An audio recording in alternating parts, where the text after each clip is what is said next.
આપણું શરીર ચલાવવા માટે આપણે ભોજન લેતા હોઈએ છીએ અને ભોજનને વધુ સ્વાદિષ્ટ બનાવવા માટે આપણે અલગ અલગ પ્રકારના મસાલા નાખતા હોઈએ છીએ. આમ પણ કહેવાય છે કે ભારત મસાલાઓનો દેશ છે, પરંતુ હવે આ જ મસાલા આપણને કેન્સર કરી શકે છે. જો તમે પણ તમારા રસોડામાં એવરેસ્ટ અને MDH મસાલા વાપરતા હોય તો સાવધાન થઈ જજો, નહીં તો તમને કેન્સર થઈ જશે. શું કામ આવું કહી રહ્યો છું? જો એ તમારે જાણવું હોય તો વિડીયો એકવાર પૂરો જોઈ લેજો.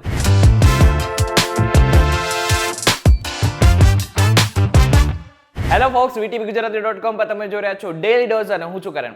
જ્યારે પણ વાનગીઓની વાત આવે ને ત્યારે ભારતની વાનગીઓ હંમેશાથી સર્વશ્રેષ્ઠ રહી છે. એની પાછળનું કારણ શું છે? એની પાછળનું કારણ છે આપણી પાસે રહેલા મસાલાઓ. આપણી પાસે અઢળક મસાલાઓ છે, જેના કારણે જ આપણું વ્યંજન હંમેશાથી ઉપર ઉઠીને આવે છે.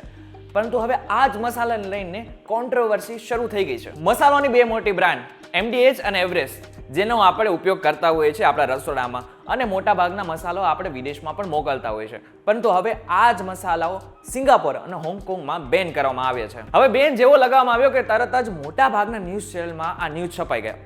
તમે પણ કદાચ કાલથી આ ન્યૂઝ સાંભળ્યા હશે. પરંતુ આ બેન શા માટે લગાવવામાં આવ્યો?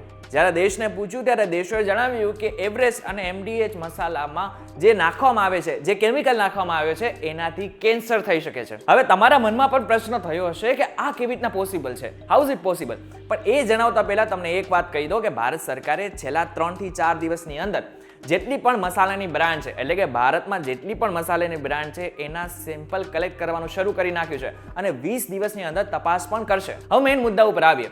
એવું તો શું હતું કે જેના કારણે સિંગાપોર અને હોંગકોંગે MDH અને એવરેસ્ટ મસાલા ઉપર પ્રતિબંધ મૂક્યું? તો આ બંને દેશોનું કહેવું છે કે આ બંને મસાલાઓમાં એથિલિન ઓક્સાઇડનું પ્રમાણ ખૂબ જ વધારે પ્રમાણમાં હતું, જેના કારણે આ વ્યક્તિને કેન્સર પણ કરી શકે છે. હવે એથિલિન ઓક્સાઇડ છે શું? હવે એથિલિન ઓક્સાઇડ એક પ્રકારનું કેમિકલ છે જે આપણને નેચર થ્રુ મળે છે.